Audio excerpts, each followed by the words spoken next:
Bonjour les fous de la food. Ici, c'est Virginie Legrand, chef à domicile épicurienne et hyperactive avec un parcours très atypique. Dans mon podcast, Passion sans modération, vous retrouverez tous les 15 jours des personnalités implantées dans la gastronomie d'aujourd'hui, des vrais amoureux du goût et de la vraie cuisine, des experts, tous enrobés d'une passion communicative. On parlera terroir, saveurs, créativité, artisanat. On vous racontera des histoires qui croustillent, des initiatives qui pétillent et qui font briller les yeux. Et on en a bien besoin aujourd'hui. Dans ce podcast, vous allez rencontrer des passionnés qui aiment partager, des entrepreneurs qui aiment se renouveler. Vous allez pénétrer dans les coulisses d'un monde délicieux, nourri aux convictions individuelles et aux engagements collectifs. Vous êtes curieux ? Alors installez-vous à notre table et on va se régaler tous ensemble. Bienvenue dans mon podcast Passion sans modération, une table imaginée pour des conversations authentiques sur les traditions, les innovations et les enjeux du secteur alimentaire. Derrière les belles assiettes, les beaux produits et les belles images, il y a des femmes et des hommes passionnés, souvent discrets, toujours engagés, nourris de rencontres et de défis. Dans chaque épisode, je veux mettre en lumière ces artisans, ces créateurs, ces entrepreneurs, cette incarnation d'un élan qui n'est jamais à bout de souffle. Ils ont tous cette flamme, l'amour du bon, du vrai, du beau, et surtout l'envie de faire les choses bien. Ce sont ces voix-là que j'aime faire entendre ici, au micro du Studio Module, avec chaleur, avec respect, avec convivialité et surtout avec le sourire. Invités et auditeurs, prenez place, vous êtes chez vous. Ce lundi matin, je souhaite la bienvenue à Émile Cotte, un chef limousin passionné qui célèbre une cuisine de terroir conviviale et généreuse à travers son concept de cave à manger Bacave à Boulogne-Billancourt. Bonjour Émile. Bonjour. Pauline Raffetin, fondatrice de la marque Danae, un gin français bio dont les ingrédients sont sourcés auprès de producteurs indépendants engagés. Bonjour Pauline. Bonjour. Ada Deschanel, styliste culinaire, autrice, elle partage sa vie entre Hong Kong et Paris et elle a également créé un collectif Les Yeux, la Bouche avec lequel elle organise des dîners performatifs. Bonjour Ada. Bonjour. Et enfin Laure Carrière, fondatrice de Laurette à table, une agence de communication digitale spécialisée dans la gastronomie et l'art de vivre. Bonjour Laure. Bonjour. Alors Laure, écoute, je te garde. Tu as donc fondé Laurette à table, trop chou. J'adore le nom. Une agence dédiée à la gastronomie et à l'art de vivre. Qu'est-ce qui t'a donné envie de te lancer dans cette aventure avec les chefs et les restaurants ? Je pense que la première chose qui m'a donné envie, c'est que j'ai toujours vu mes parents entreprendre. Ils ont monté leur société il y a 20 ans maintenant. Ils sont négociants en vin au Pays Basque et à Paris. J'ai toujours voulu monter mon entreprise, je ne savais pas trop dans quoi, donc j'ai commencé mes études en hôtellerie. J'ai poursuivi par un bachelor en vin et spiritueux et par un master en école de commerce. Laurette à table, à la base, c'était un compte où je partageais des adresses par passion. Et je me suis dit, pourquoi pas aider les personnes chez qui je vais manger à communiquer. Et j'ai commencé l'aventure pendant ma 2e année de master. J'étais en alternance. Tout simplement pour savoir si ça allait fonctionner et si je me lançais dans l'aventure pleinement ou si je cherchais un travail. Et ça a plutôt bien fonctionné, donc j'ai jamais cherché un travail. Donc tu as pu en faire un métier, oui, gagner de l'argent avec cette passion qui était un peu side en fonction de tes études. C'est ça, exactement. Je dirais que j'ai commencé, il me restait 6 mois d'alternance. J'ai monté la société, les statuts, etc. Et ensuite, j'ai eu mon premier client très vite, qui était plutôt un gros client pour un début. Et ensuite, ça s'est assez bien enchaîné. Donc, j'ai pris le pari quand même les premiers mois de ne pas chercher de travail. Et ensuite, ça s'est plutôt bien goupillé pour moi. Tout ça, c'était en quelle année ? C'était il y a 3 ans. Okay. Il y a 3 ans. Très bien. Et quel est ton rôle exact auprès de ces artisans, de ces chefs, de ces restaurateurs ? Le but, c'est qu'on fasse tout de A à Z. C'est-à-dire, donc c'est digital, c'est une agence digitale, donc c'est plutôt sur les réseaux sociaux, sur l'accompagnement. On crée pas de site internet, mais on accompagne quand il est déjà fait pour tout ce qui est photo et texte. Un peu de presse également. On fournit les éléments pour la presse. Donc le but, c'est on est une petite structure, je dis on parce qu'on est 3 aujourd'hui, j'ai commencé toute seule, mais aujourd'hui on est 3. Donc le but c'est de tout faire de A à Z, c'est-à-dire qu'on va chez le restaurateur ou autre, parce que c'est pas que des restaurateurs, mais pour créer le contenu, on alimente les réseaux sociaux au quotidien. Quand il y a des demandes externes, type couvrir un événement en photo, ou par exemple, donc Émile, qui est mon client également, nous demande souvent des photos pour la presse. Voilà, donc on crée le contenu pour tout ça. On a la stratégie qu'on a mise en place en amont, plutôt pour le digital, et ensuite tout ce qui est gestion du compte au quotidien, enfin des comptes des réseaux sociaux, la modération de la communauté, tout ce qui est également pardon, je cherche mes mots, mais il n'y a pas de souci, on est lundi matin et on est tranquille. Il fait très chaud. Aucune pression. Tout ce qui est analyse des performances après, voilà, c'est le but, c'est de tout faire de A à Z parce qu'on a des relations assez privilégiées avec nos clients. De temps en temps, on fait appel à des prestataires, notamment des photographes, mais je le fais moi la plupart du temps. Ok, alors du coup, on fait le trait d'union avec Émile. Donc toi, Émile, le nom Bacave, tu peux nous expliquer la référence et puis pourquoi c'était important de faire venir le terroir limousin à Paris? Moi, je pense que c'est une grosse prise de conscience au confinement, où je suis redescendu dans le Limousin et j'ai fait le tour de mes producteurs. J'ai eu enfin du temps, parce qu'on n'en a jamais beaucoup. On travaille un petit peu. On est plutôt aux 39 heures de sommeil, nous, dans notre métier.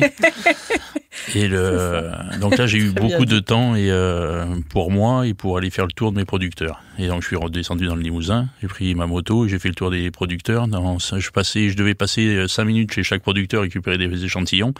Et je passais entre 6 heures et 2 jours dans chaque ferme. Donc, c'était un peu compliqué, c'était pas désagréable, mais du coup, ils m'ont transmis leur passion et leur savoir-faire. Et je me suis dit, je vais reprendre, je vais remonter à Paris. Et je vais mettre tous leurs produits tout simplement sur une ardoise et prendre un lieu, n'importe quel lieu. Le premier lieu qui s'est présenté, j'ai pas visité 50 restaurants, j'en ai fait qu'un et je l'ai racheté. Enfin, la banque m'a donné des sous pour le racheter. Merci de préciser. Et donc, baka, en patois, c'est manger. La bacade, c'est l'écuelle qu'on donnait aux cochons, en Limousin, en occitan. Donc Bacave, cave à manger, c'était le fameux titre pour rester ouvert en commerce essentiel. Donc cave à manger, on pouvait faire des pots de pain, vendre du vin. Donc c'était une excuse du saucisson. C'était l'excuse pour pouvoir rester ouvert en cas de re-Covid. À ce moment-là, j'espère que c'est loin derrière nous, mais à ce moment-là, il fallait penser aussi à ça. Bien sûr. Donc c'était assez cocasse d'ouvrir en plein Covid. En tout cas, j'avais plutôt une belle situation, donc c'était assez risqué financièrement. Oui, parce que toi, tu viens quand même de la haute gastronomie. C'est quoi ton parcours avant? J'ai fait 10 ans de 3 étoiles Michelin, Guy Savoie, Précathlon, Taïwan. J'avais monté les 110 Taïwan à Paris et à Londres. Et dernière place au Drouan à Paris. Donc c'était que des belles maisons. Mais je crois plus en tout cas, comme l'horlogerie, en fait, je crois à l'hyperluxe ou au low cost, ou le bon rapport qualité-prix en tout cas. Et soit vous mangez sur le toit du Péninsula à 500 €. Et là, il a intérêt à être bon pour 500 €. On en a parlé avec un invité il n'y a pas longtemps.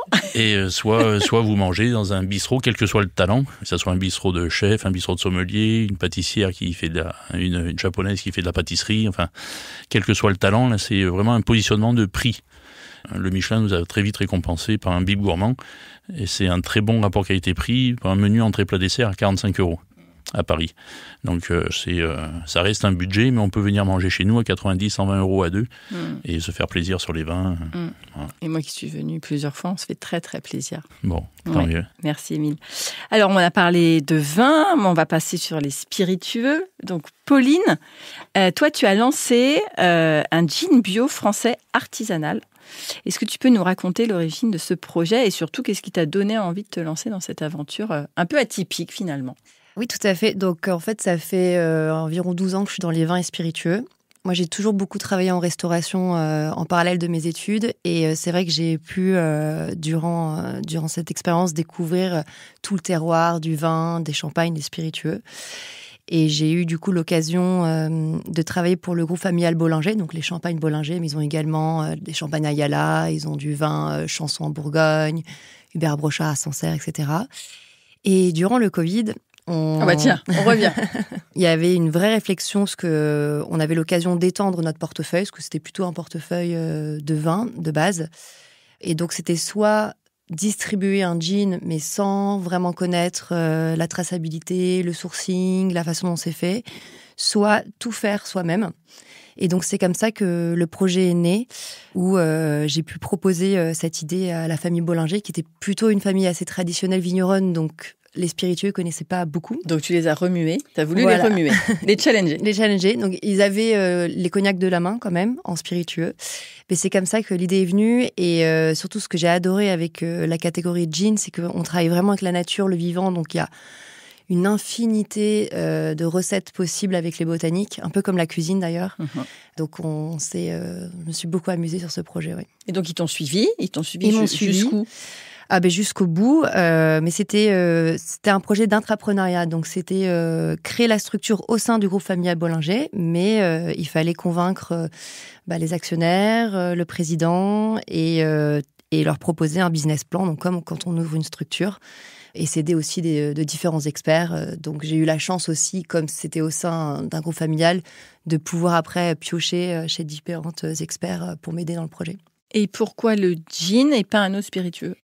Alors, ce que j'aimais beaucoup avec le gin, c'est que déjà, on a la chance avec ce produit de ne pas avoir un long vieillissement. Donc, je pouvais avoir un résultat assez rapide.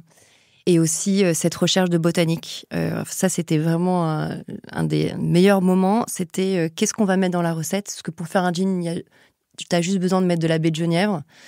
Et après, tu peux mettre ce que tu veux dedans. Donc, on allait vraiment avec une autre personne qui m'a beaucoup aidée sur le projet, c'est Dominique Toutot, qui était anciennement maître de chai des cognacs Delamain. Donc, il est resté pendant plus de 40 ans dans la maison Delamain. Et Delamain, pour ceux qui connaissent, c'est vraiment une très belle maison de cognac qui fait que de la Grande Champagne, que du XO.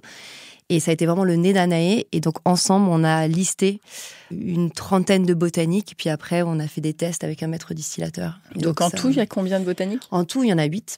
Elles viennent toutes maintenant de France. Donc ça, c'était hyper important pour moi d'avoir un sourcing très transparent. Donc 100% français, 100% bio. Et on allait vraiment chercher des ingrédients en soi faciles à trouver, mais très peu connus du public. Dont le maceron. Dans le maceron, alors, est-ce que tu peux nous raconter ? Parce que quand on s'est vus toutes les deux, tu m'as parlé du maceron, si je ne connais pas. Donc pour les néophytes, raconte-nous.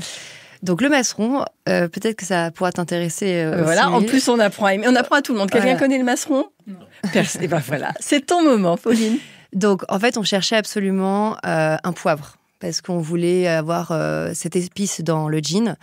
Dominique, un ami qui travaille beaucoup avec les plantes, qui a dit « Mais tu devrais regarder, il y a un poivre, qu'on surnomme poivre, qui pousse le long des marais. Et qui peut vraiment faire office de poivre. Il a ce côté assez épicé, sans le côté piquant.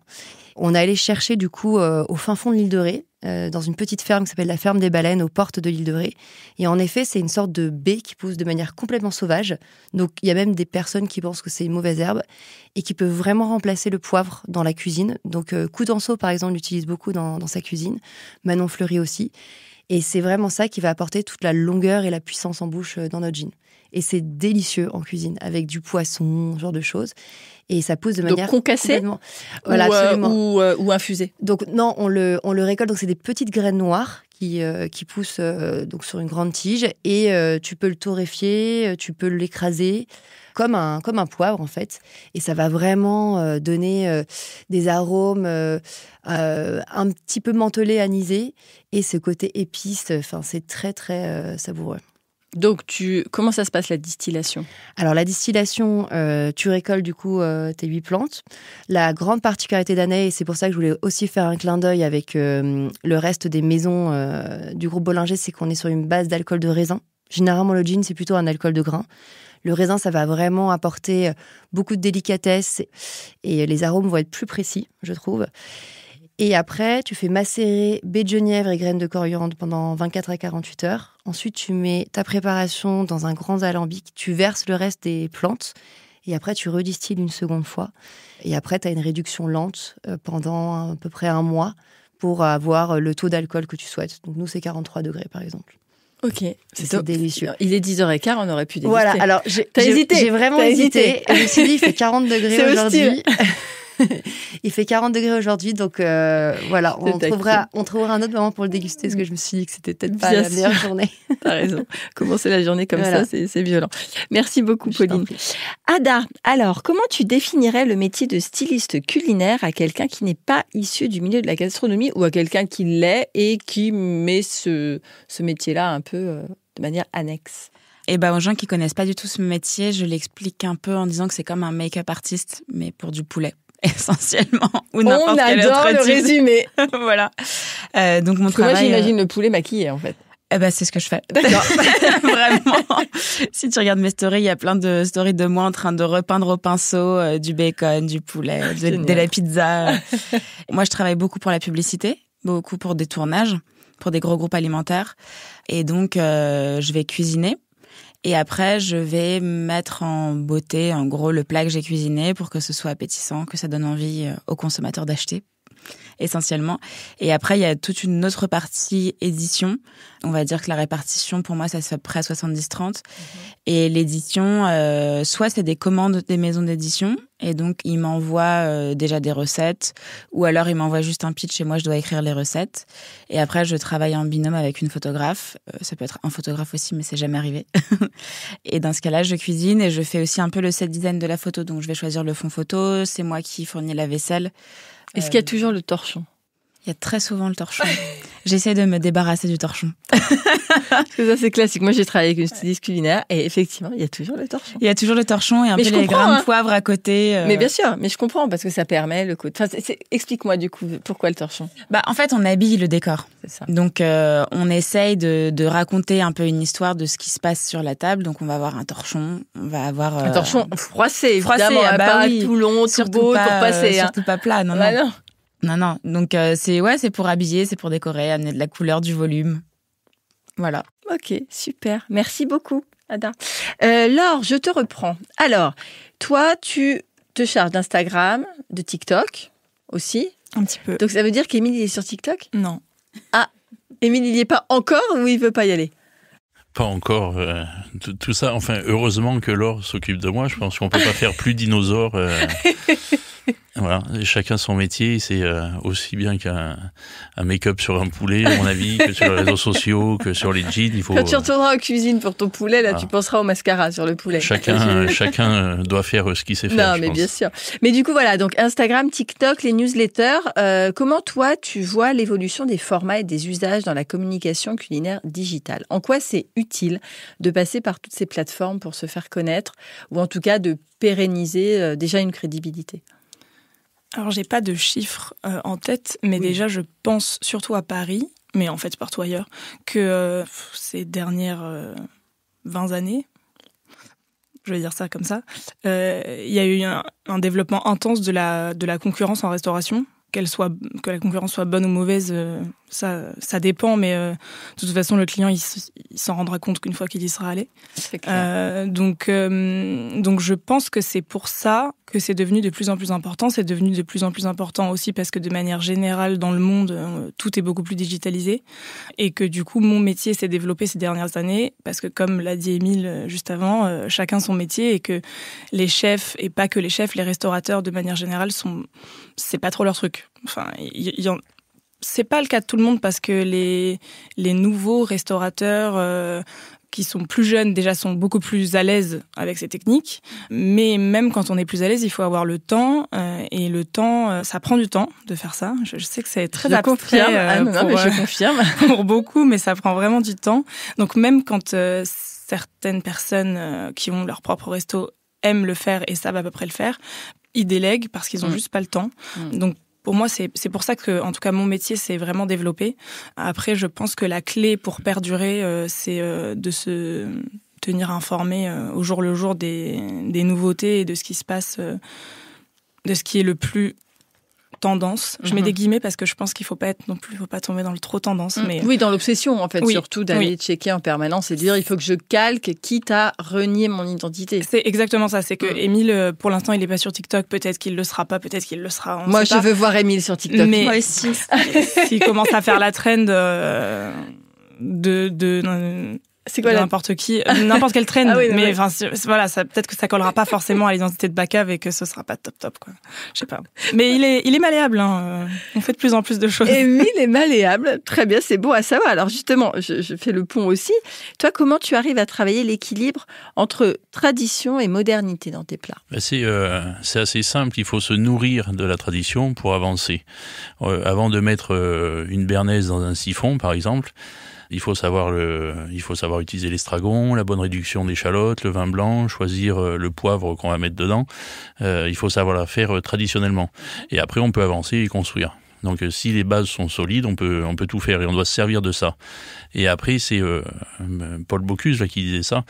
Il n'y a pas de cuisine moderne ou de cuisine traditionnelle. Il y a juste la bonne. Donc, il faut pas rougir de faire aujourd'hui une côte de veau avec une purée.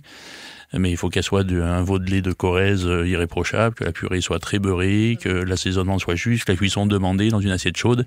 Et là, il y a tellement peu de restaurants qui font ça déjà. C'est clair. Je pense que c'est aussi pour ça qu'on travaille bien, nous. Voilà. Et justement, tu disais que pendant le Covid, tu avais été faire le tour de tes fournisseurs. C'est quoi tes fournisseurs phares ? Alors, j'ai un arrivage du Limousin en direct. Nous, on est éleveurs de volailles et foie gras dans le Limousin.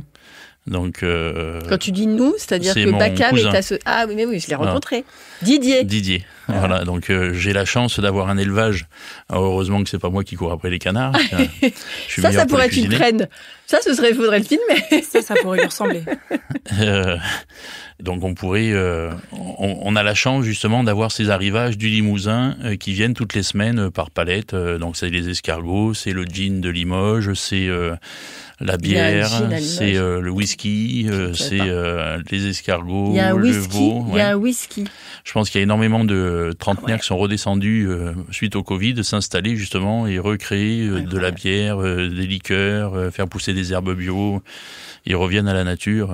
Grosso modo, tu as tout là-bas, même tout ce qui est crèmerie, tu prends tout ? Je prends, j'ai un gros arrivage une fois par semaine et pour des questions de logistique, tout le reste vient de Rungis et de mes fournisseurs parisiens qui font déjà des sélections pour moi. C'est même au niveau des quotas, on fait 150 couverts par jour. C'est très compliqué de se fournir chez nos tout petits producteurs en permanence. C'est ça, bien Mais on a des gros 150 arrivages. midi et soir, cumulés. On fait 150 midi et soir. Ouais. Okay. 150, ça fait 75-75. Voilà, c'est ça. Ok, oui, parce que sinon ça faisait énorme. Ok. Et jusqu'à 100 couverts, voilà, c'est faisable. Après, ça passe à une autre dimension. Ok, merci beaucoup, Émile. Alors, Pauline, comment se porte justement le business des spiritueux artisanaux en France ? Alors, ça a été intéressant parce que pendant le Covid, tout le monde a eu un peu la même idée de créer des déjà, on avait l'idée de picoler. Ouais, c'est ça. Voilà. Et on avait l'idée, du coup, de créer pour éviter d'acheter la picole. Donc, on s'est dit, pourquoi on va la fabriquer, en fait. Voilà, de le faire dans ma cuisine. Non, mais c'était assez amusant parce qu'il y a eu beaucoup de reconversions de carrière. Nous, on l'a vu, alors aussi bien le whisky, le gin, etc., mais beaucoup, de banquiers, de personnes qui travaillent en M&A, ce genre de choses, qui se sont dit, j'arrête tout et je vais soit ouvrir une cave. Ou une brasserie. Une brasserie, parce voilà. On avait justement la déléguée générale la semaine dernière des brasseries artisanales qui a dit que tout le monde se cassait la gueule. Parce qu'en fait, ils ont voulu créer. Puis derrière, ils se sont pas rendus compte qu'il y avait un peu de taf. Voilà, c'est ça. En fait. Ou créer des spiritueux. Donc nous, on a eu ça aussi. Donc il y a eu un boom énorme de spiritueux artisanaux, donc beaucoup sur le gin et le whisky. Parce qu'en fait, il y avait beaucoup de personnes qui lançaient leur gin avant que le whisky sorte. Donc, on se dit, voilà, comme ça, je vais gagner un petit peu d'argent et puis après, je vais lancer mon whisky. Donc, c'était intéressant parce que dans le gin, en tout cas, la catégorie de gin français venait d'être créée. Parce qu'elle existait très peu. Quand on parlait de gin, c'était beaucoup en Angleterre. Et là, maintenant, on arrive vraiment à un plafond. Donc, la catégorie va vraiment se structurer. Je pense que malheureusement, dans les prochaines années, beaucoup de spiritueux ultra artisanaux qui faisaient ça aussi plus pour s'amuser, etc., vont fermer. Là, je vois déjà des distilleries qui commencent à fermer, parce qu'on peut s'appeler distillerie en ayant un mini alambic dans sa cuisine. Donc, pour vous dire, en fait, voilà, il y a tout type de distillerie. Donc, je pense que voilà, on arrive là, mais comme beaucoup d'industries, à une rationalisation de la gamme.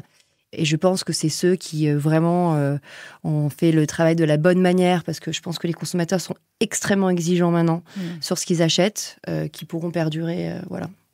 Mais là, c'est vraiment des années intéressantes parce que il y a un vrai challenge. Le boom des spiritueux post-Covid, qui a été pareil pour la restauration, les cavistes, etc., est vraiment terminé. Donc, on revient à des années 2018-2019. En termes de business. D'accord. Et donc, le challenge, comment tu relèves le challenge ? Comment vous construisez une stratégie, justement, pour pallier tout ça ? Alors, je pense que moi, aujourd'hui, je crois beaucoup au moins mais mieux. Et c'est comme ça que j'ai construit d'ailleurs Anaë. C'est de se dire, on fait peu d'ingrédients, mais des très bons ingrédients, français, bio. On est extrêmement transparent sur toute la façon dont on produit le gin. Et je suis certaine que les consommateurs sont prêts à mettre un petit peu plus d'euros pour se payer une belle bouteille versus en acheter une dizaine au supermarché. Donc nous, ce qu'on essaye, c'est de vraiment aussi accompagner nos partenaires. Donc en restauration, ça c'est assez incroyable, mais j'ai les mêmes clients depuis le début de l'aventure qui nous suivent et qui nous donnent des super retours consommateurs. Donc, on sait que la qualité est là. Là, vraiment, on n'a aucun doute sur la qualité. Et c'est de vraiment continuer à bien sélectionner nos partenaires, ne pas être partout parce qu'on ne peut pas l'être. Mais une fois qu'on est chez des clients, de vraiment les accompagner en faisant des activations, beaucoup d'éducation. Donc, on fait beaucoup d'ateliers aussi, cocktails, ce genre de choses. Et le faire déguster. Et tu as plusieurs gammes ? Alors, je voulais vraiment me concentrer sur ma première gamme. Mais figure-toi que là, cet été, je lance une édition limitée, donc un peu en avant-première, où là, je pars plutôt en Bretagne, où on allait récolter des algues bretonnes. Alors peut-être que vous connaissez en cuisine dulce, la nori et la laitue de mer. Donc voilà, ça va être des ingrédients qui vont faire partie de ce nouveau gin qui va être très iodé et salin. Donc celui-là, et donc celui que tu as là déjà, tu disais payer de la qualité, elle est à combien la bouteille ? Elle est à 39,50 €. Ok. Voilà. Pour combien ? Pour 70 centilitres. Ok. Oui. Non, le 50, je suis pas très friande de ça. Surtout pour l'alcool blanc. Ok. Merci beaucoup, Pauline. Alors, Ada, toi, on disait que tu vis beaucoup à Hong Kong. Tu y étais il y a pas longtemps. Oui. Tu es rentrée quand ? Je suis rentrée début mai. Ok. Et toi, déjà, tu y vas aussi pour le travail. Tu as des collaborations qui se font là-bas. Oui, en fait, j'essaye de... Alors déjà, j'y suis allée pendant 3 mois cet hiver pour écrire mon livre sur Hong Kong, que j'ai coécrit avec une Hongkongaise, Davina Chang, qui vit à Paris et qui a un café hongkongais à Paris. En fait, j'y suis allée... ça fait 7 ans que j'y vais assez régulièrement, que je suis tombée complètement amoureuse de la ville, des gens, de la nourriture, de la culture, de la double culture très forte qui règne entre culture un peu chinoise et britannique et qui est ce mélange qui fait une vraie culture hongkongaise qu'on retrouve pas ailleurs. Et donc voilà. Et donc là, en fait, dans le cadre de ce travail sur le livre que j'ai fait, c'est un livre de cuisine, mais aussi où on parle beaucoup d'histoire, on parle de la culture, on parle du territoire, parce qu'en fait, personne connaît vraiment Hong Kong. C'est clair. C'est très mystérieux. Tout le monde pense que c'est au Japon, déjà.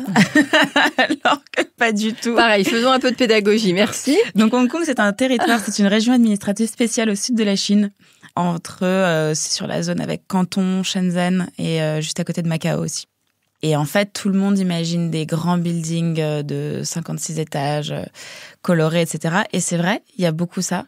Mais en fait, c'est dans certains quartiers, Hong Kong, c'est avant tout un archipel de à peu près 250 îles.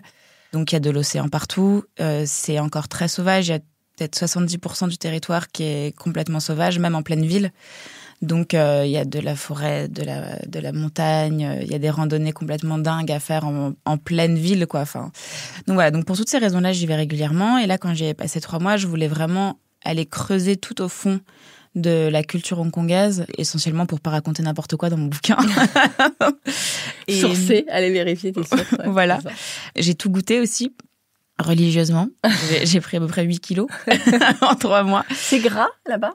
Non, non, c'est pas particulièrement gras, mais quand on mange 5 fois par jour, au bout d'un moment, oui, c'est sûr. Faut quand même pas le se leurrer. Stop. Bah ouais, c'est ça. Non, après alors déjà il y a beaucoup de cuisine vapeur avec les dim sum, mais il y a aussi va nous donner faim. Ouais, entre la côte de veau purée là, mon Dieu. Mais non, il y a des spécialités qui sont plus grasses, il y a des spécialités qui sont plus sucrées, mais comme dans la cuisine française ou comme dans beaucoup de cuisines, je pense. Mm-hmm.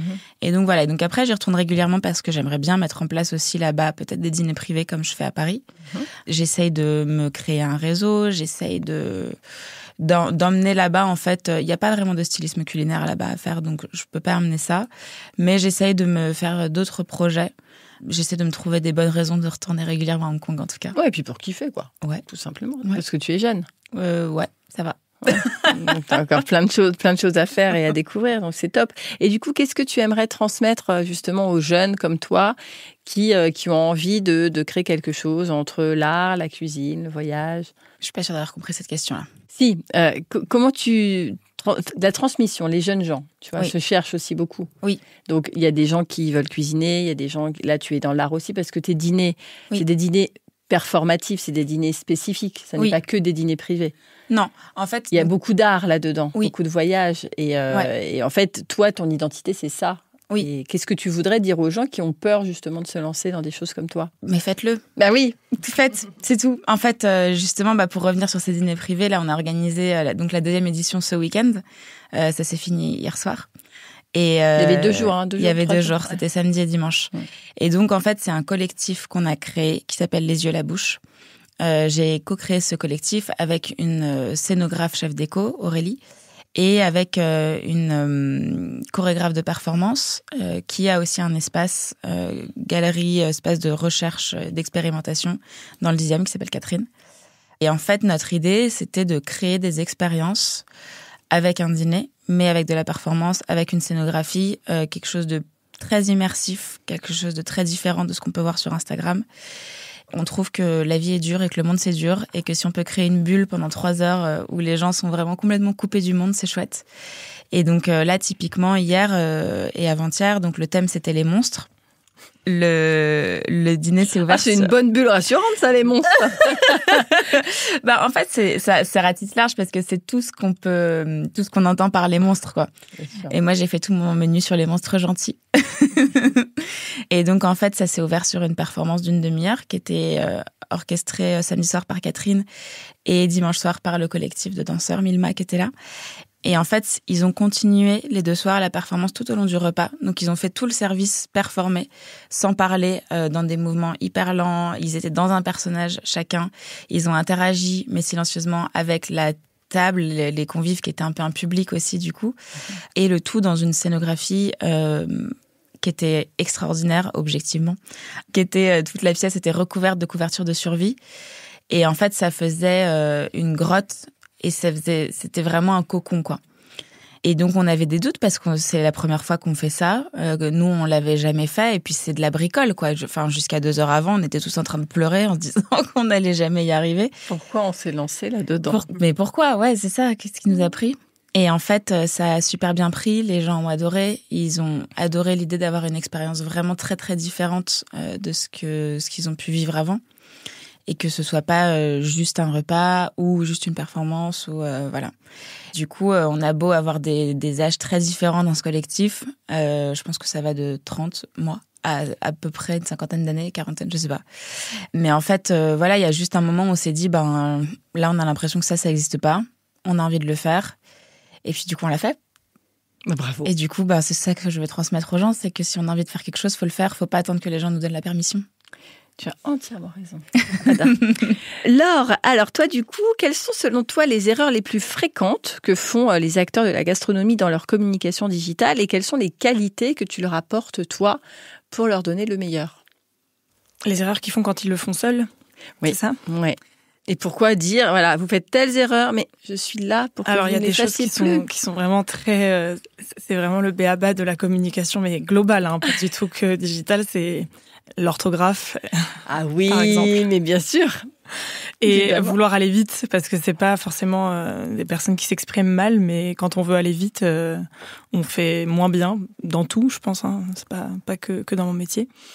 C'est une erreur que je vois souvent parce que j'ai des clients qui gardent légèrement, je dis légèrement parce que je suis pas trop pour, le contrôle de leur compte, comme Émile, de temps en temps.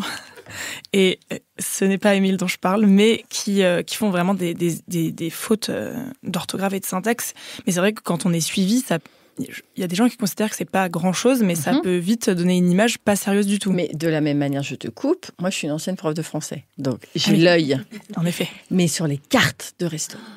Ah oui, bien sûr. Ouais. C'est terrible. Et en fait...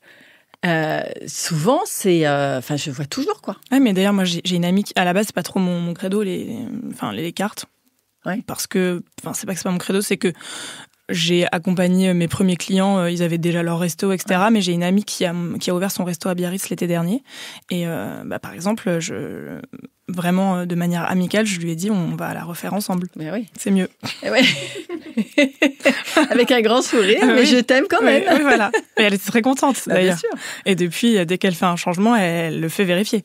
Parce que ça, c'est... Non, mais c'est vrai que pour l'anecdote, j'ai été invitée donc, chez un chef que j'adore. Je ne dirai pas son nom parce que, en même temps, ça a été l'anecdote. J'y suis allée en famille. C'était en région, en province. Et en fait, au début, j'arrive et il nous accueille, machin, nanana. Et puis là, je dis, oh, tiens, c'est drôle. Oh, il y a un petit truc. Et les gens me disent, tu vas aller lui dire. Oh, j'ose pas. Donc, je vais voir le maître d'hôtel. Je lui dis, en fait, toute la table, parce qu'il y avait des gens qui étaient en retard, on s'est dit, on va faire le petit jeu. On va regarder. Il y en avait 8. Et c'est un resto gastro. Ouais, voilà, c'est... Donc, et en fait, après, il était tout emmerdé. Oui, je pense qu'il a défoncé son équipe. Oui. Ça a été le style, hein, parce qu'on en a ri. Mais moi, personnellement, je m'en fiche. Mais je me dis, il y a des clients sur lesquels ils ne transigent pas. Et puis, c'est la première chose qu'on voit, presque. Après, on peut se dire, OK, en cuisine, ça gère, c'est bon, les fournisseurs, etc. Mais ça donne quand même peut-être une indication. Donc, tu disais déjà, faire attention donc sur les légendes, sur les stories. C'est ça. Et pour rebondir sur ce que tu dis, c'est qu'en fait, évidemment qu'au final, ça n'a rien à voir avec ce qu'il y a dans l'assiette. Et comme on peut prendre une très belle photo et que dans l'assiette, ce soit pas bon. Exactement. Donc au final, mais mon métier, c'est entre guillemets, ça reflète que l'image. Bien sûr. Donc, autant donner le meilleur que ce que ça peut représenter. Mm-hmm. Donc, oui, pour moi, la principale erreur, c'est que quand... je sais pas si on peut dire que c'est une erreur, mais je pense qu'aujourd'hui, il y a quand même la plupart des restaurateurs qui prennent conscience que c'est important. En revanche, de là à passer le cap pour sous-traiter et donc allouer un budget, parce que c'est le nerf de la guerre, c'est encore pas trop démocratisé. Et le souci à vouloir faire tout seul quand c'est des outils qu'on maîtrise pas très bien, c'est de se tromper, c'est d'y passer du temps pour qu'en fait ça ne marche pas parce qu'on bricole. Parce qu'on bricole et parce que l'algorithme Instagram est intransigeant. Je parle d'Instagram parce que moi, en tout cas, c'est l'outil que je maîtrise le mieux. Mais il est vrai aussi que par rapport à d'autres réseaux, l'algorithme est vraiment très capricieux et vraiment pas très sympa avec nous. Et changeant, j'ai l'impression. Ah changeant. Changeant. Oui, très changeant. Et comment vous connaissez tout ça? Parce que on connaît pas, on voit que ça marche pas et on cherche. C'est la social media, donc elle gère. Mais en fait, qui vous dit ça? C'est vous qui analysez? C'est vous qui regardez? Bien sûr, parce que à partir du moment où il y a un article qui dit les tendances ont changé, c'est ça, vous êtes à la ça fait déjà quelques semaines qu'elles ont changé. Ils préviennent pas, ils envoient pas un petit message gentil. C'est des veilles, et c'est des veilles, des analyses et de voir pourquoi ce qu'on a fait il y a 2 semaines a super bien marché, on l'a refait là, c'était sensiblement la même chose et ça n'a pas fonctionné. Pourquoi et qu'est-ce qu'on va changer, voilà. Et puis je pense aussi que l'erreur qu'ils peuvent faire quand ils sous-traitent pas, c'est que ils font des choses absolument géniales qui sont pas du tout bien représentées sur leur réseau et c'est trop dommage. Donc moi c'est ça pour ta valeur terminer. Ajoutée, pour terminer la réponse à la question, c'est ça la valeur ajoutée, c'est de savoir mettre en lumière ce qu'ils font très bien. De leur métier, quoi. Avec le recul. Parce que nous, on est tellement la tête dans le guidon avec notre 9 heures de sommeil par semaine. Ouais, je le vois sur les vidéos. Quand je m'en occupe moi-même, ça fait 500 vues. Quand c'est Laurette Attab qui s'en occupe, la dernière vidéo, c'est 650 000.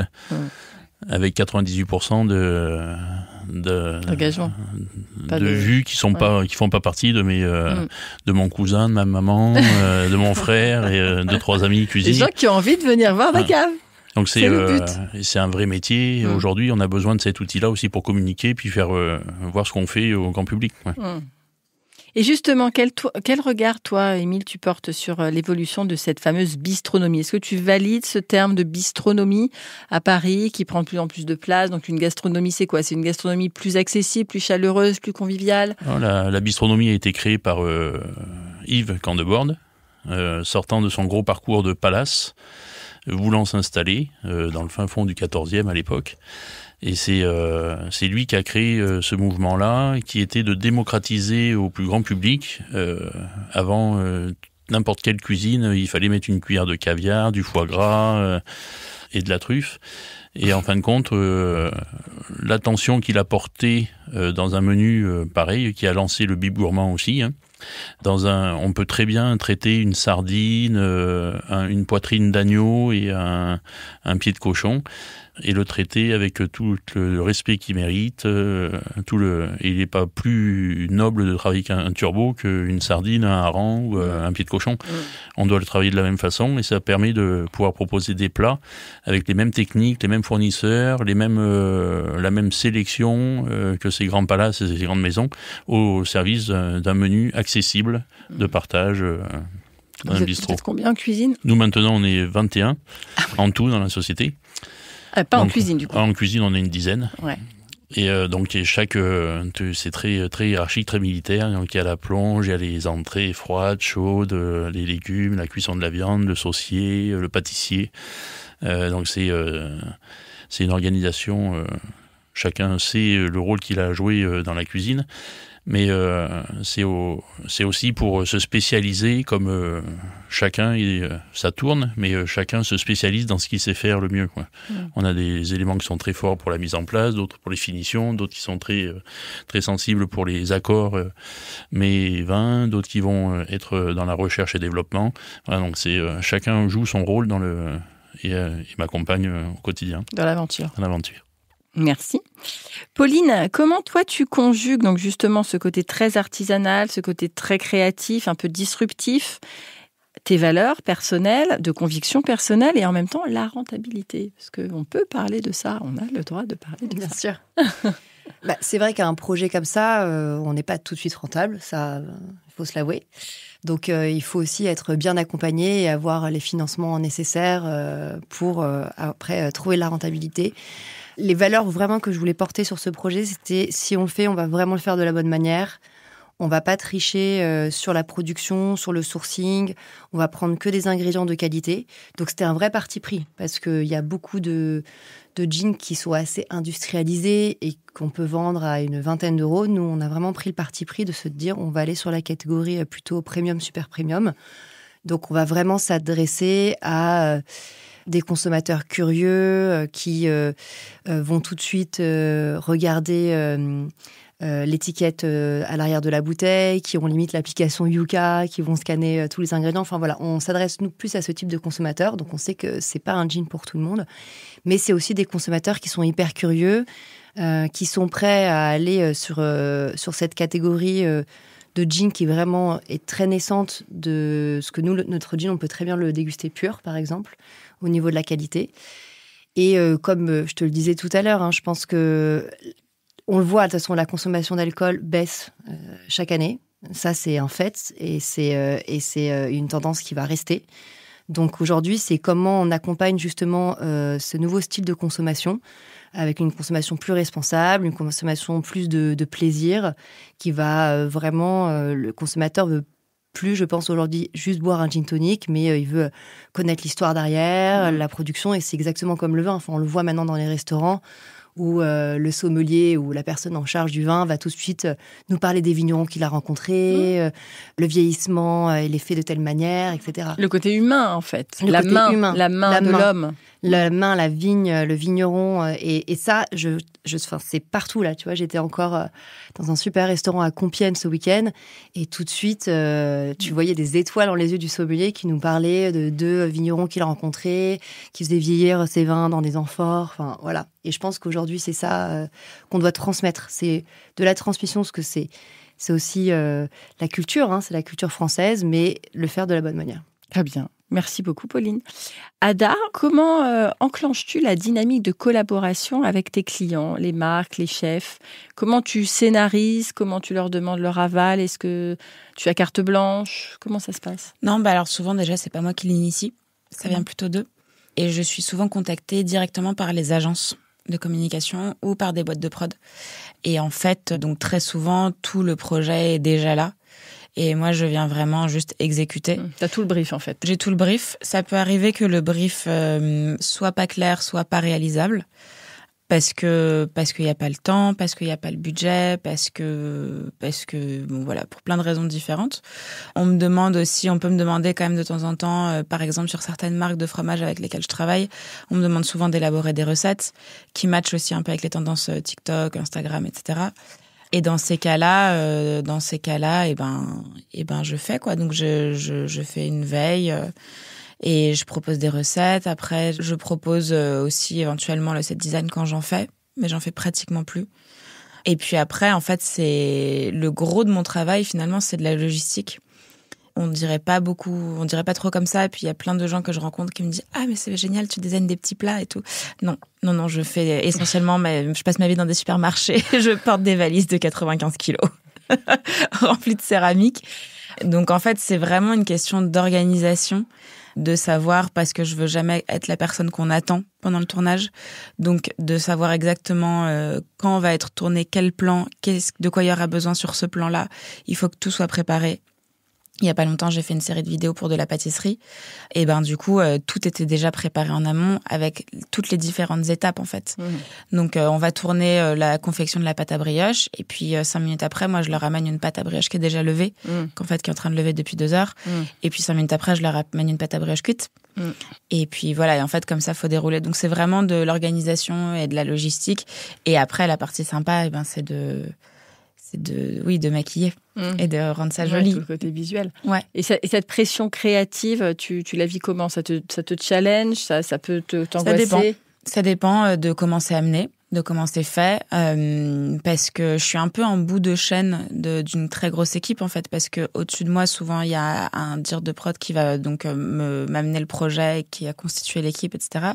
Au-dessus de ce dire de prod, il y a l'agence qui a établi, qui a pitché un peu le film, l'idée, la création. Et au-dessus, il y a le client, donc la marque. Et en fait, il y a plein d'endroits où les gens peuvent devenir stressés, agressifs, ou au contraire rester hyper sympas. Et moi qui suis en bout de chaîne, ça m'arrive parfois de me retrouver où les gens déchargent sur moi toute la pression avec qui a des été accumulée. Voilà, ouais, complètement. C'est ça. Ouais. Qui peut se comprendre aussi d'une certaine manière. Oui, bien sûr. Après, faut doser et t'es pas le punching ball. Non. Et puis un jour, quelqu'un m'a dit, à très juste titre, qu'on fait pas non plus décoller des fusées, on maquille des steaks. Ouais. Donc, faut se détendre.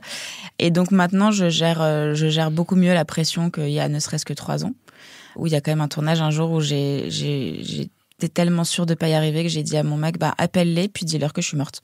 Je peux pas venir, je me suis pris un bus. Ouais. Pour te dire à quel point j'avais absorbé la pression de tout le monde. C'était quoi, enfin sans dire de marque, mais c'était quoi Alors c'était la mission ? C'était une pub pour un pays. J'ai le droit de dire des noms de gens connus. Oui, bien sûr.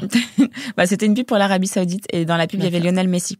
D'accord. Donc je vous laisse imaginer le stress. Petit personnage.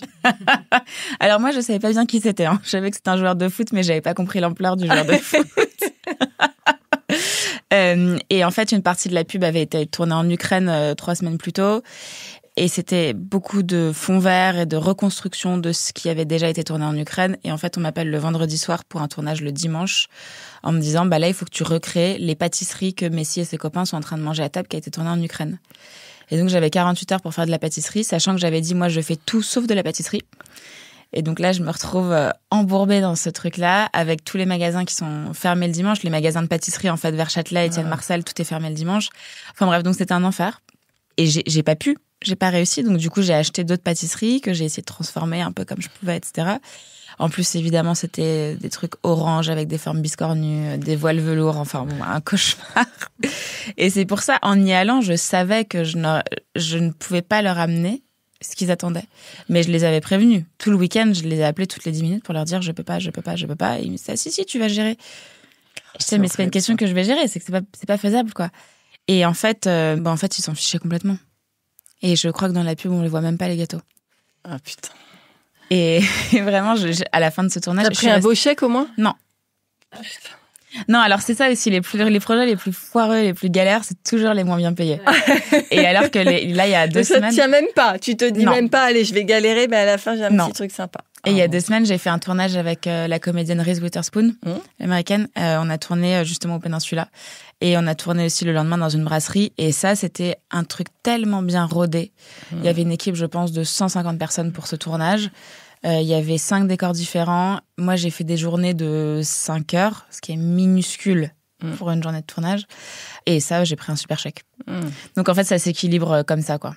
Il faut réussir à avoir les 2 types de projets. J'adore. Merci beaucoup. Écoute, tu vas clôturer la première partie de l'émission. La deuxième, et là, je vois toujours les regards un peu... N'ayez pas peur, tout va bien se passer. Donc, comme je vous disais, moi, je suis une ancienne prof de lettres. Donc, je vais vous lire un passage et je vais vous poser une petite question.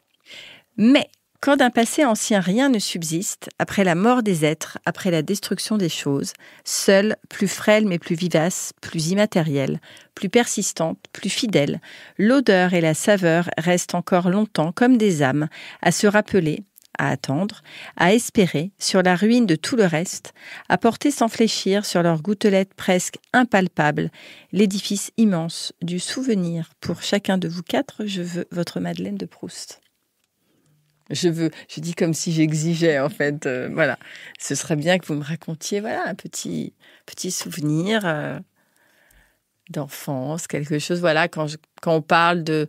C'est pas forcément de l'enfance, parce que certains me donnent même pas de plat, me disent juste, voilà, c'est un sentiment de partage, quand j'étais avec telle personne, mamie, papy, tonton, peu importe, à tel endroit, dans ma maison de campagne, etc. Voilà, c'est plus ce côté émotionnel qui m'intéresse.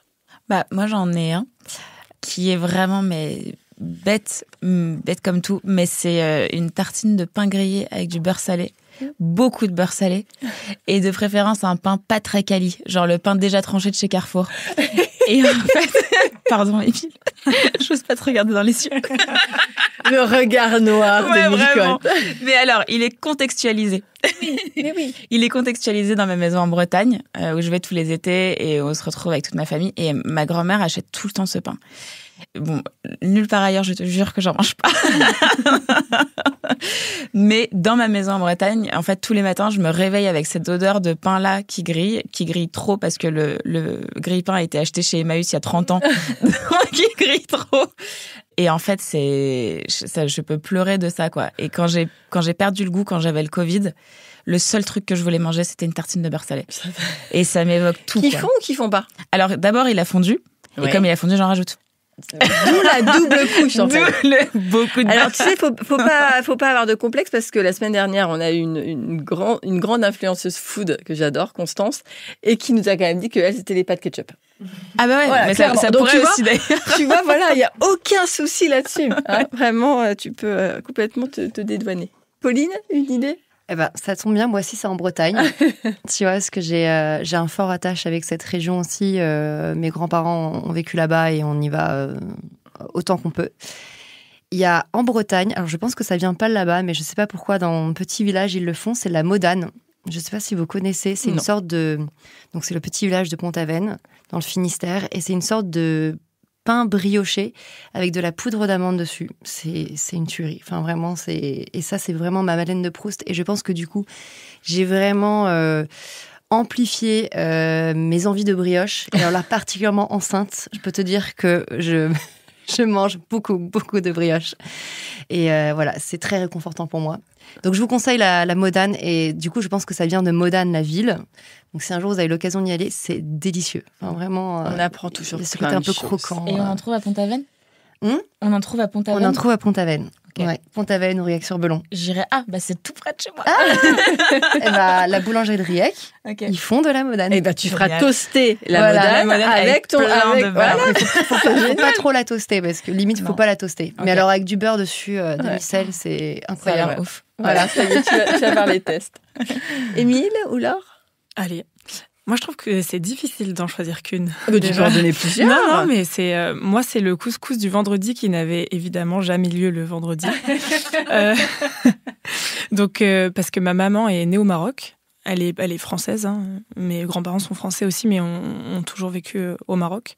On a quand même gardé une sacrée culture de là-bas. J'y suis allée plusieurs fois par an depuis toujours et le Covid m'a rendue très triste principalement pour ça. Donc le couscous, c'était quelque chose de très familial qu'on mangeait pas le vendredi parce que chez eux c'est le week-end, chez nous pas du tout. Donc voilà, mais c'est un souvenir de saveur d'ailleurs et aussi de très longues heures passées en cuisine avec ma maman. Elle ne fait que ça. Voilà. Émile? Moi, c'est le poulet du dimanche, le plat de partage, quel qu'il soit, un bon rôti à partager. Je pense que c'est ce qui m'a fait choisir, moi, ce métier aujourd'hui de bistrot. Et c'est le rôti du dimanche en famille. Avec quelle garniture?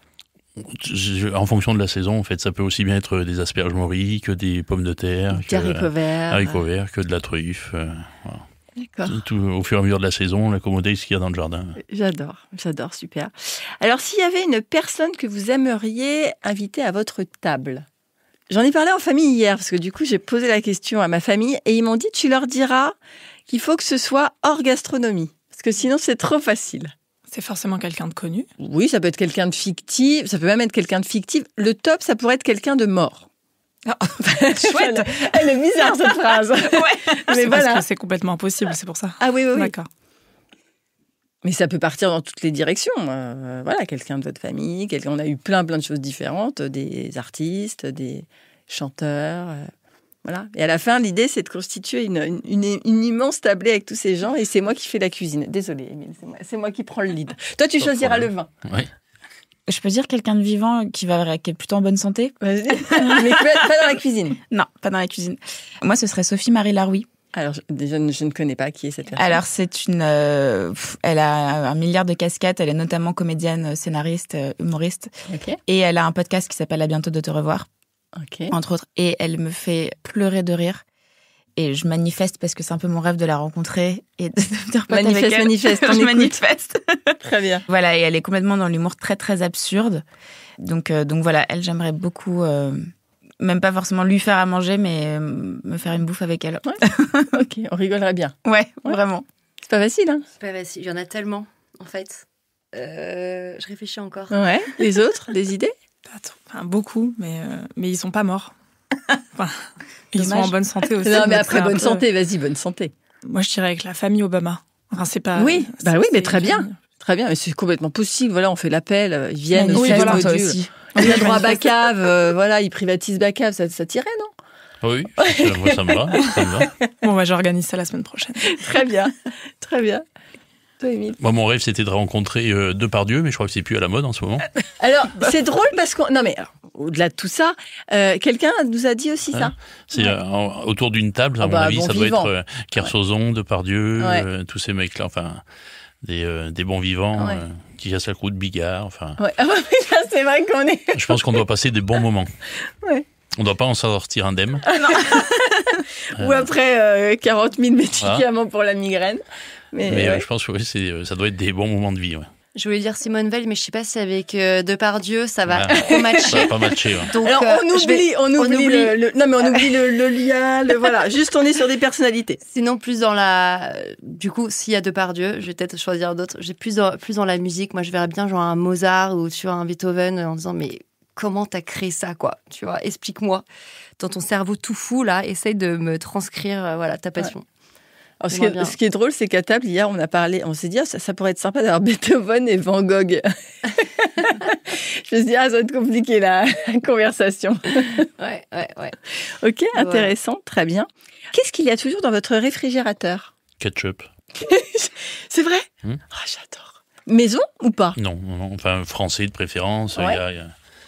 Mais le ketchup. D'accord, voilà. oui, bah, c'est... J'en mets dans pas mal de choses, dans la piperade, dans le gazpacho, j'aime ce côté un peu industriel, ça c'est machin, mais on peut le faire naturellement, Oui. mais c'est C'est le long. côté aigre-doux en fait, sucré-salé, qui peut donner, qui pimpe pas mal de recettes en fait. Raconte-nous ce qu'est la piperade. Parce que les gens ne savent pas tous ce qu'est une piperade. Et moi, j'adore ça. C'est une tombée d'oignons avec un talon de jambon très caramélisé, et avec des poivrons. Et vraiment, il faut, si possible, avec un récipient en cuivre sur un fourneau, pas de flamme directe, et accrocher tout doucement, caraméliser. Et plus ça dure longtemps, 3-4 heures, et mieux c'est. Donc, Voilà. tu mets un petit peu de ketchup. Et je mets un petit peu de ketchup. À la place voilà. À la d'un coulis place de tomate. d'un coulis de tomate basique. À la fin, je mets une goutte de vinaigre balsamique et du ketchup. Ok, pas de piment d'Espelette. Piment d'Espelette aussi. Voilà. Ça remplace dans toute la cuisine basque et méditerranéenne. Ok, super. Alors Moi, c'est du parmesan. Et pas du très industriel. Oui, mais Voilà. on n'est pas là pour juger de toute façon. C'est sincère, c'est C'est pas le convivial. morceau de parmesan. Pas du tout. D'accord. C'est le sachet. Ok. Pauline. Mozzarella di bufala. J'en mange un peu trop, je pense. Vraiment, c'est mon plat passion. Tomate mozza, c'est... Le plat passion. Voilà, ça Ouais. va en ce moment. Tomate mozza, Ouais. tu peux. Ah ouais, C'est bon. c'est très bien. Ok. Et toi? Du yaourt grec. D'accord. Je mange ça avec tout le temps. En salé, en sucré? Ouais. Ouais. En fait, quand je sais pas quoi manger, et je sais rarement quoi manger, Je mélange du yaourt grec avec soit des légumes, soit des crudités, soit de la banane. Je me nourris de yaourt grec. Très bien, super. Est-ce que vous pouvez continuer la phrase ? Pour moi, cuisiner, c'est... Pas dans mon habitude. J'adore quand les gens font le truc à contre-courant. C'est assez rare, mais on adore. Non, je cuisine très très peu, jamais. Enfin, peu. Et quand je cuisine, ça s'apparente à du yaourt grec avec des fruits. Et du parmesan ? Non. Des fruits, du parmesan ? Non plus ? Non, c'est les pâtes, mais c'est même pas moi qui les fais. Voilà, ça marche pas. Ok. Ouais, cuisiner, c'est respecter le producteur, déjà le produit. J'aime cuisiner, moi, avec je fais une cuisine identifiable avec des os et des arêtes, pas déstructurée. Et puis la cuisine moléculaire s'arrête à la mayonnaise pour moi. Oh, on n'en parle plus d'ailleurs. Mais voilà, tant mieux. On n'en parle plus du tout, bien sûr. Ada ? Pour moi, c'est méditatif et vital. Parce que si je cuisine pas pendant trop longtemps, je me dessèche complètement, je dépéris. Donc plutôt salé ou sucré ? Salé. Ouais. Je m'amuse aussi sur le sucré, mais je mange beaucoup plus de salé, du coup je cuisine plus de salé. Et toi, Pauline ? C'est vraiment un moment de détente et de partage. J'adore cuisiner avec des amis, discuter, goûter, etc. Ok. Et la dernière question, quelle est pour vous la définition de la passion ? C'est toujours ma dernière question. C'est un fruit. Ah, quelqu'un a déjà répondu ça. Oui, parce qu'en plus, il y avait un mixologue. Oui, c'est des petites pulpes qu'on met dans un cocktail. Ça ne marche pas, ça. Non, mauvaise réponse. On fait rien sans passion aujourd'hui. Enfin, voilà. Aujourd'hui, il faut être on est obligé d'être animé par la passion pour pouvoir avancer, je pense. C'est ne pas s'apercevoir qu'on le fait. Voilà, ça vient tellement naturellement, on a tellement envie qu'on compte pas ses heures, etc. Donc, on se rend compte après, je pense que c'est une passion. Mais sur le moment, voilà, on s'en rend pas compte. Je sais pas si c'est très clair. Mais... C'est très clair. Je pense que Pauline a donné une très très bonne définition. Ouais. Vraiment, c'est très bien, c'est très bien dit. Mais c'est ça, c'est ce qui anime, c'est le moteur, quoi. C'est ce qui pousse, c'est ce qu'emmène, ouais. Ok. Et Laure ? C'est un résumé de tout ça. Non, c'est de pas se rendre compte qu'on travaille et d'avoir autant envie de... Enfin, si on parle de la passion dans le travail, en tout cas. Ah oui, après... Voilà. C'est d'avoir autant envie de partir en week-end que d'aller travailler, quoi. C'est très bien. Merci beaucoup. Alors, je vais clôturer. Merci à vous 4 pour cet échange très nourrissant entre passion, savoir-faire et récits personnels. On a eu le privilège d'entrer dans les coulisses de vos univers respectifs. Entre confidences et convictions, vous avez défendu une vision du monde qui résonne avec la mienne, une gastronomie sincère, un langage du cœur qui réchauffe et unit. Merci beaucoup, Émile. Merci. Merci, Ada. Merci. Merci, Pauline. Merci. Et merci, Laure. Merci. Chers auditeurs, j'espère que cet épisode a comblé votre appétit de découvrir de nouvelles histoires et rendez-vous très vite pour vibrer ensemble au rythme de la passion culinaire. Ça y est, notre rencontre prend fin. J'espère que l'inspiration et l'immersion dans l'univers de tous mes invités vous ont mis l'eau à la bouche. La conversation vous a plu ? Les confidences vous ont ému ? Merci de laisser un avis et vous abonner pour ne rien manquer des prochains épisodes et pour le propulser encore plus loin. N'oubliez pas de faire un petit tour sur mon site internet communique-passion.fr et de vous abonner à ma newsletter. À très vite pour de nouvelles aventures gastronomiques.